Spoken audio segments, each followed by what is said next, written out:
எண் தொடரில் தவறாக இடம்பெற்றுள்ள எண்ணை கண்டுபிடிக்க. கொடுக்கப்பட்ட எண்கள் பாருங்க. 11ல இருந்து 7 கழிச்சிருங்க 4, இதை 3ஆல பெருக்குனா 12. அதே போல அடுத்த எண்ணை உருவாக்க 12ல இருந்து 7 கழிச்சிருவோம் 5, இதை 3ஆல பெருக்குனா 15. அப்ப இதே போல 15ல இருந்து 7 கழிச்சிட்டா 8, 8 3ஆல பெருக்குனா 24 உருவாகணும்.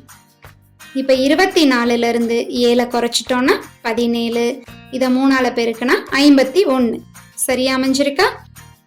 51ல இருந்து 7 குறைச்சிருங்க 44, இதை 3ஆல பெருக்குனா 132.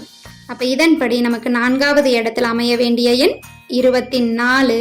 ஆனா நமக்கு கொடுத்திருக்கக்கூடிய எண் 26. அப்ப இந்த எண் தொடர்ல தவறாக இடம்பெற்றுள்ள எண் 26. Option A 26.